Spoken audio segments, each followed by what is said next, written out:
नमस्कार दर्शक बंधु, आपण माने छोट बेले महल राजमहल राजा राणी मानक विषय अनेक कहानी शुणिथिबे। सेथि मध्यरु केतेक कहानी रे आपणको मजा लागिथिबो, शिक्षणीय एवं डर भी लागिथिबो। सेही परी एई कहानीटी डर रोमांचकर रहस्य को नै गठित।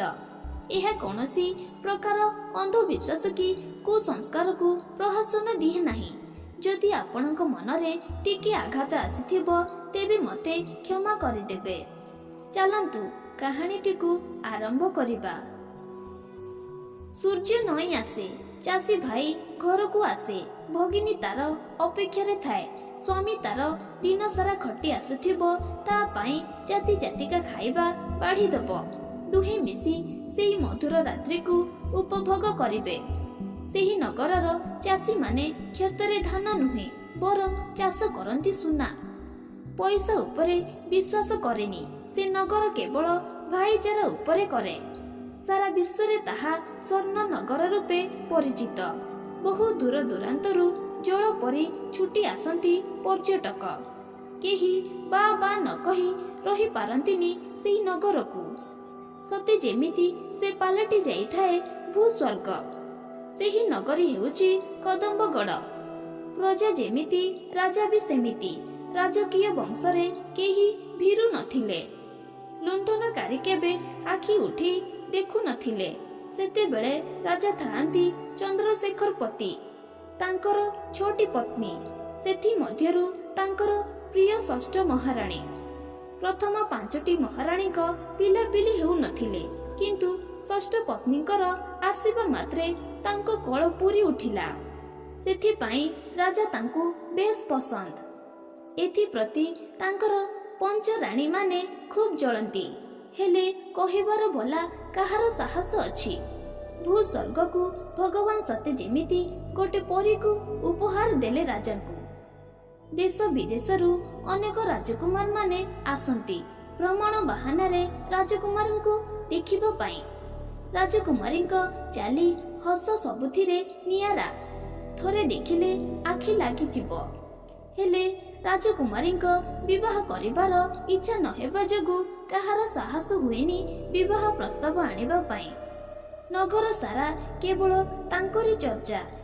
ए देख राजकुमारी पद्मावती। स्वर्णर नगरी रे भगवान खंजी देले हीरा को। हेले हीरा को चोरी करिबा पाई जेपरी चोरर लालसा, सेही परी सेही राज्य रे जणे साधु बाबा रहुथिले। राजकुमारींकर सुंदरता तांकु एते आकर्षण करिथिला जे से तांकु भलो पाई बसिथिले। तांकु निजर बस करिबा पाई अनेक थर उद्यम कले, सुधा से सबु थर विफल होई जांती। कारण राजा राजकुमारी को अति भलो पाहंती। तांकर एई सुंदरता तांकर जेपरी किछि क्षति न करे सेथि पाई से सबु बेले महल रे रखंती। कड़ा पहरा केही जेपरी राजकुमारींकर किछि क्षति न करे।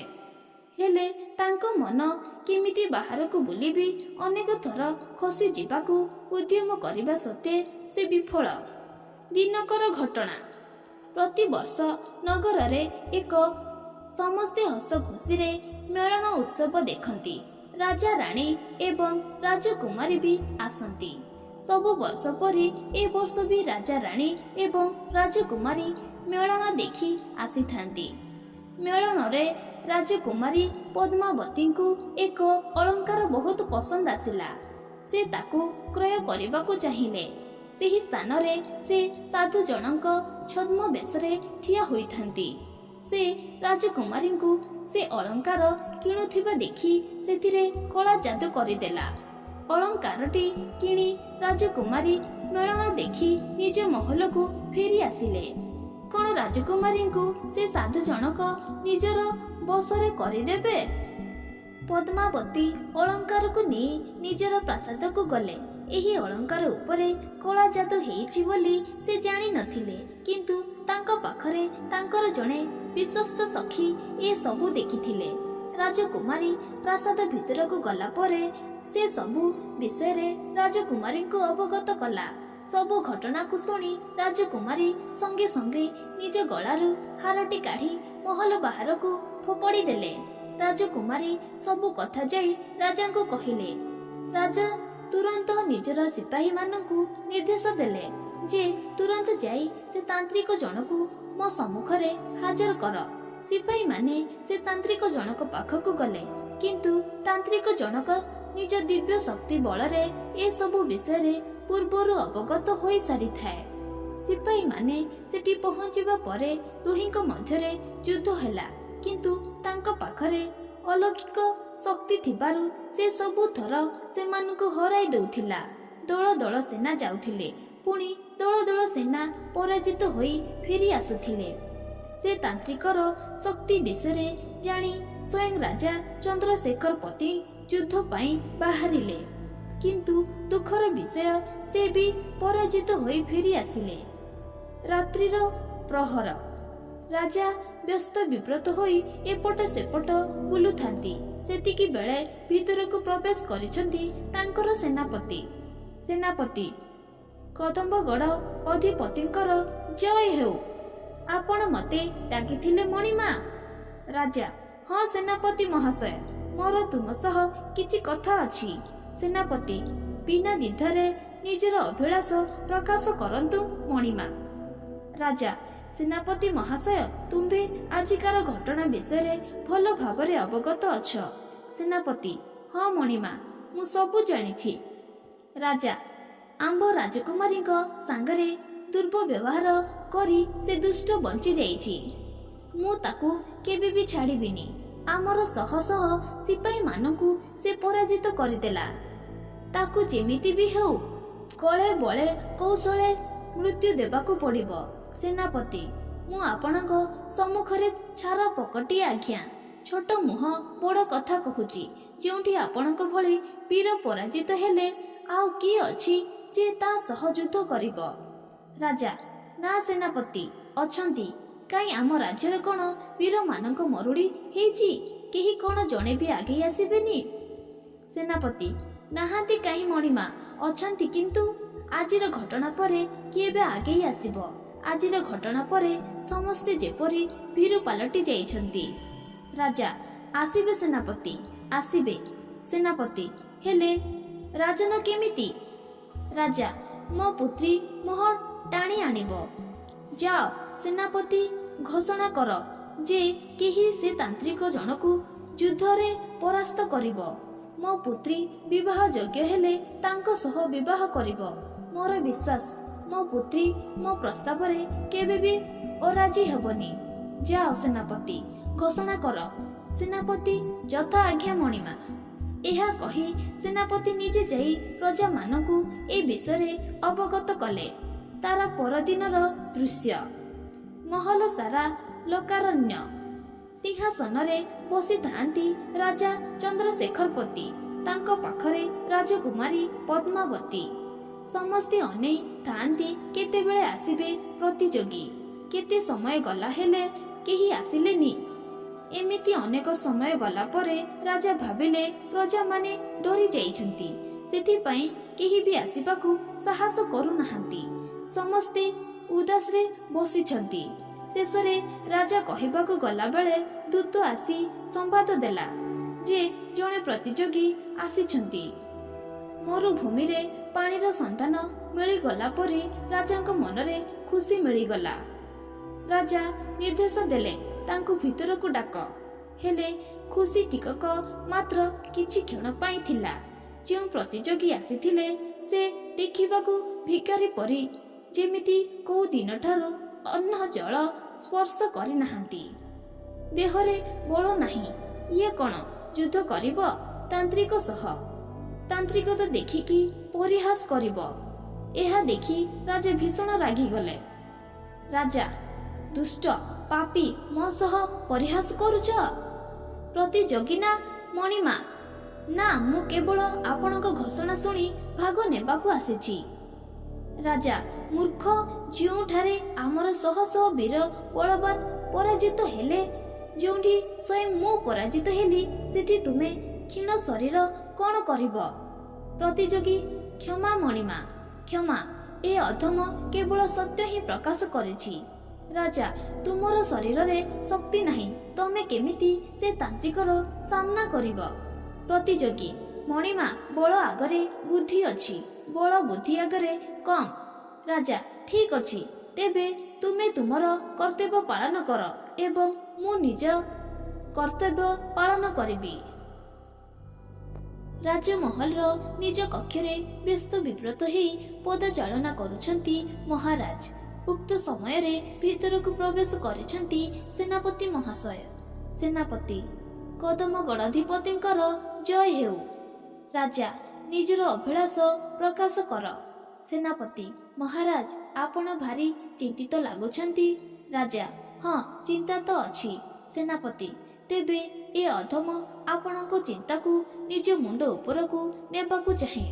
ରାଜା, ଚିନ୍ତା ଏହା କି ସେ ଯୁବକ କ'ଣ ତାନ୍ତ୍ରିକକୁ ପରାସ୍ତ କରିପାରିବ?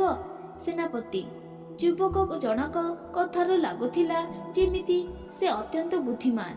ମୋ ମତରେ ବୁଦ୍ଧି ବଳ ଉପରେ ଭାରି ପଡ଼ିବ। ରାଜା, ଆମେ ବି ସେଇଆ ଚାହୁଁ ସେନାପତି ମହାଶୟ। ହଉ, ସବୁ ଈଶ୍ୱରଙ୍କର ଉପରେ ଛାଡ଼ିଦେଲି, ସେ ହିଁ ବିଚାର କରିବେ। ଏବେ ତୁମେ ଯାଇପାର। ସେନାପତି, ଯଥା ଆଜ୍ଞା ମଣିମା। ଏହା କହି ସେନାପତି ରାଜାଙ୍କ ଠାରୁ ବିଦାୟ ନେଲେ। ସମସ୍ତଙ୍କ ନଜର ଏବେ ସେହି ଯୁବକ ଉପରେ। ଯଦି ସେ ଯୁବକ ଜଣକ ବିଜୟୀ ହୁଏ, ତେବେ ସୁନ୍ଦରୀ ରାଜକୁମାରୀଙ୍କୁ ନିଜର ସ୍ତ୍ରୀ ରୂପେ ପାଇବ। ତା ପରଦିନର ଦୃଶ୍ୟ। ସଭା ସରଗମ ଅଛି। ରାଜା, ରାଣୀ, ସେନାପତି, ରାଜକୁମାରୀ ସମସ୍ତେ ଉପସ୍ଥିତ ଅଛନ୍ତି। କଦମଗଡ଼ବାସୀ ଯୁବକ ଜଣକ ପ୍ରବେଶରେ ଉଲ୍ଲସିତ ହୋଇ ସମ୍ବର୍ଦ୍ଧନା ଜଣାଉଛନ୍ତି। ହେଲେ ରାଜା ଚିନ୍ତିତ। ଯୁବକ ଜଣକ ବୀର ଦର୍ପ ସହକାରେ ରାଜାଙ୍କୁ ପ୍ରଣିପାତ କଲେ। କଦମ୍ବ ଗଡ଼ଧିପତିଙ୍କର ଜୟ ହେଉ।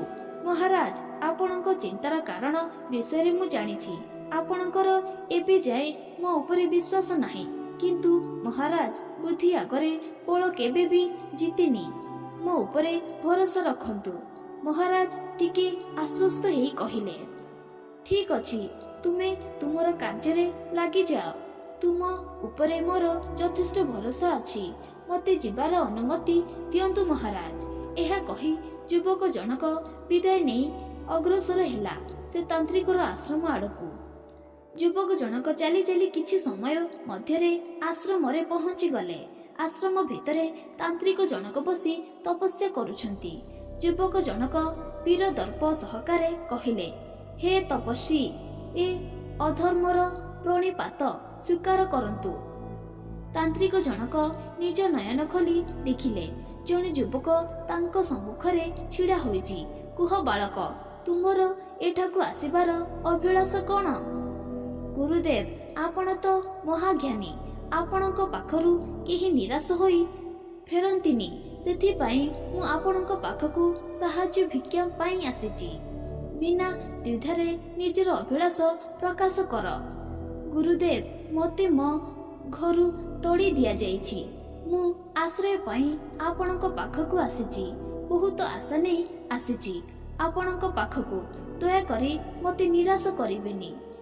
ମୁଁ ତୁମର ଇଚ୍ଛା ବୁଝିପାରୁଛି ବାଳକ। ଏ କଦମଗଡ଼ରେ ମୋ ଠାରୁ ଶକ୍ତିଶାଳୀ କେହି ନାହାନ୍ତି।